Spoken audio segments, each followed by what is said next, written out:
jump on and try something out, try a little video clip, see how that works out, and take a look at maybe two things we can take away from Florida, even though Florida's made fun of all the time, which is really funny. But there's two things that I think we're seeing that might be a model for other states to take, and that is elections in terms of returning ballots and COVID-19. So, but I wanted to play this clip from the new press secretary, and I have to say, in all honesty, I really do feel bad because I don't think she's in a winning position. And I think she's a nice lady, and no press secretary is in a winning situation. They're basically they take the fall for everything. They take credit for nothing. They are, the whipping boy or whipping woman. It's got to be the worst job. And one of the most hated jobs. It's terrible. And so as I look at her and seeing the right side of the aisle, whatever you want to call it, those opposite of the current administration just killing her, it's sad to see. She's not helping herself. There's a lot of things that she's doing and saying that aren't helping herself. This circling back thing is great. I know in the industry that I work, if circling back was all I said, wouldn't have a job anymore. So, but nonetheless, it's kind of like he's up on the gal. She just got into this thing. Super heated election, super controversial. Big things happened in terms of the Capitol, protests, COVID, all these things. It's like a big weight that's there, and she's gonna get the brunt of that, which is unfortunate. But so did Trump's press secretaries. So I'm gonna try to play this clip because when it comes to COVID, everybody's tired of it. Everybody's dealing with it. And I haven't talked much about it because people close to me have been dealing with it in a very severe way, and I've just felt very sensitive about it. My opinions have not changed. It's a serious virus. It's to be taken seriously. It's important to be understanding of that. But there are some really alarming things that are going on. And frankly, I think we're fatigued. I think everybody's kind of fatigued. And more importantly, we're all looking to leadership, science, whatever it is, to tell us when and what will be the end. And that's probably the wrong question because understanding if it's the end, this thing's going to be around, it sounds like, for a long time. But we as people, as regular people, want to know when can we operate in a more normal manner. And it seems as though we're not getting that. It's ironic that many states are starting to open up again, but again, we know that'll happen as the political pendulum swings, or wrecking ball as I call it. So you kind of knew that would happen. But more importantly, this administration specifically promised to take this thing seriously and essentially get rid of it, and this plan to get rid of it. And so I think we're all kind of looking for that. Even I am, even being critical of numbers and critical of things, understand that it's something that needs to be dealt with care and with responsibility. So this clip again is from the press secretary, and again I don't know if there's a winning spot for her currently. There's an NBC News video that went viral of a grocery store in Naples, Florida. You may or may not have seen this. If you haven't, I'll describe it to you. When you pan give us a play-by-play. When you pan the grocery store, you see that almost everybody in there is not wearing a mask, even though it's in a county, I believe, where masks are mandated. The question is, beyond urging Americans to wear masks, what specifically is this White House doing to combat that resistance, especially given the concerns about the coronavirus mutations and others right now? Well, one, we are trying to communicate about it as frequently as possible. Obviously, as you see, I wear a mask out here. I take it off when I come to the podium based on the recommendations and advice of our health and medical experts. You all are wearing masks right now, and the president has taken steps that are possible through his federal authorities, including mandating them on public lands, on airplanes. But part of what we're also trying to do is make our health and medical experts available to ensure people understand, and I'll reiterate it here today, it's not just a vaccine, is obviously an incredible medical breakthrough, and we want every American to have one. But even after you're vaccinated, social distancing, wearing masks are going to be essential, and we'll need to continue communicating about that through health and medical experts. Okay. So that's the concern. That's the frustrating part. Even though we have the vaccine, which is a medical breakthrough, masks and social distancing is going to still be required and needed. So again, we walk this line of, what do we do? What do we do? Because fatigue is setting in it's setting in. So when you hear the timeline of many things that have happened, so stop this, there was a curve that we were trying to eliminate, and, just so many things.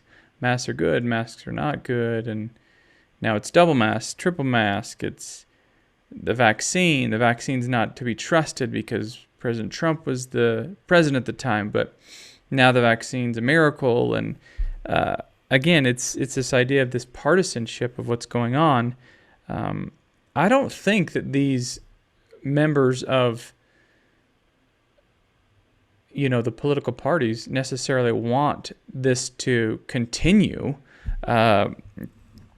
Many do. Many think, okay, this is something that the Democrats want to continue so they can control us. I haven't gone that far yet. It's too hard for me to just go down that road. I do think that reasonable pushback is needed. I do think reasonable pushback by businesses and by localities of government are needed here in responsible ways. But if we take this claim from DeSantis in Florida, he's claiming that they have essentially stopped the mandating, stopped the lockdown, stopped what's going on across the country in a mass scale. And he's indicating that he's doing far better than other states, even though those restrictions are not implemented in his state, which is partially true. It's partially true in that he said he's doing twice as good, but he's not. But actually, their state is doing quite well without the lockdowns and without the kind of mandating. Now, they do have counties that mandate masking if you cannot social distance and things like that. but I think overwhelmingly Florida is open for business. You don't have a lot of kind of this mentality of people masking up everywhere and making sure that everybody's masked up. But again, it's to be taken seriously. But so I just want to hit the numbers here, just so we understand. They aren't double or twice as good as everybody else, but they are doing quite well. They are the lowest among the top 10 states that has had more significant restrictions, lockdowns, mandates.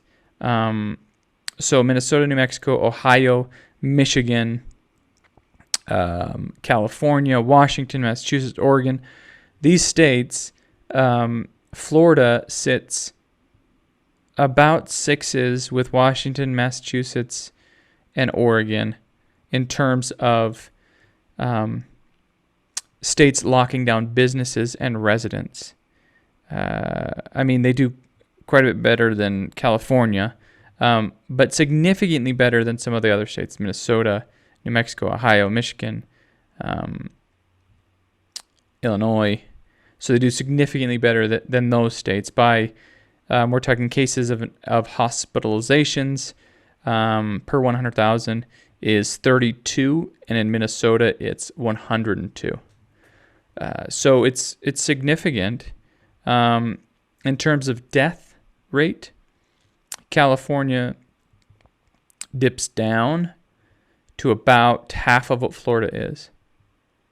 But then Florida takes the cake on the rest. So 31 deaths per 100,000. Deaths per 10 million is how these are looking at. Let's see, like New Mexico's 115, Minnesota's 81, Michigan's 89, and Florida sits at 31. And hospitalizations are, again, for Florida, quite low compared to the other states. So, what does it mean? It means that Florida's doing something that is different than most states. More of these tremendously locked down states, and they're okay. And in some cases, they're doing better. So I've read a lot of analysis as to why. Some of that is because of the weather and the climate, it being warm. So that's a good data point.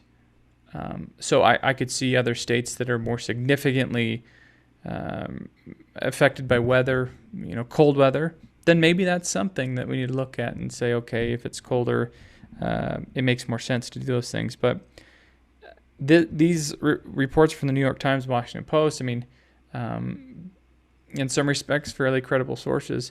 And Florida is doing really well in terms of against some of these more lockdown states. So when the White House currently says it's not enough to have everybody vaccinated, we'll still need to do social distancing, we'll still need to do masks, then us as a populace says, why? Why? So it is really important, I think, that we're educated and understand maybe what some of the motives are. I'm not sure exactly what they are, and I won't speculate on all of the motives. There's so many going on out there, but in terms of dealing with this, it appears that Florida is doing really well and is less restrictive and is almost business as usual. So there's one thing to think about. The second thing to think about is elections. So getting into this idea of the election being stolen and all that kind of stuff, not what I'm going to do. Not into that. I intend to do a more maybe more in-depth kind of analysis and study when it comes to kind of this what's happening when it comes to a story just broke today that's really interesting in terms of ballots being coming in at the middle of the night in a particular jurisdiction. Some say there were 30 to 100,000 ballots taken in between like 3 a.m. and 5 a.m. in a jurisdiction. So, I'm kind of past that. I know people don't like that are on the right. They don't like that. But how about this? How about as a remedy? We take the Florida model when it comes to ballot returning. And one of the reasons they're good. So Florida in 2000, of course, had the Bush-Gore situation. And ever since then, they have done really well with their elections are tight, So here's a thought. Model Florida when it comes to the elections so that we don't have this crap that happens.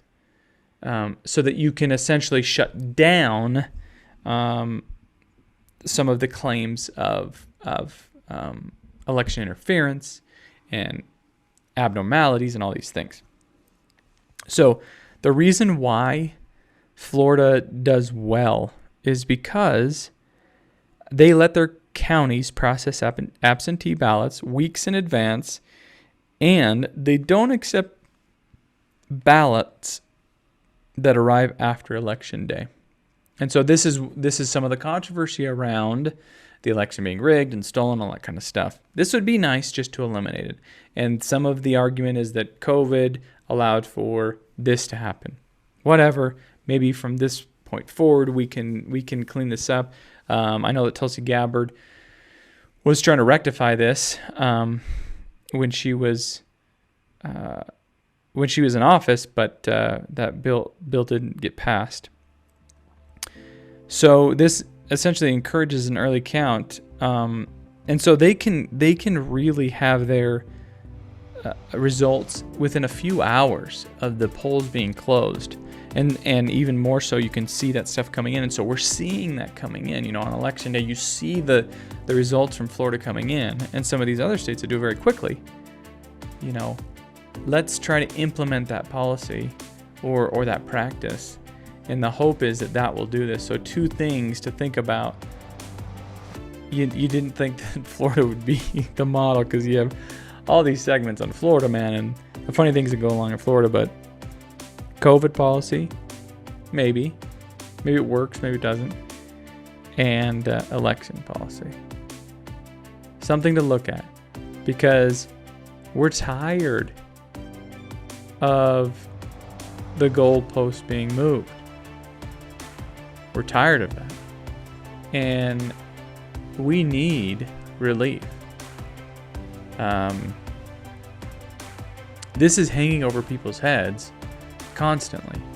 And to those people that are dealing with it, it's hanging over their heads. And it's changed the entirety of our lives, the way we do things.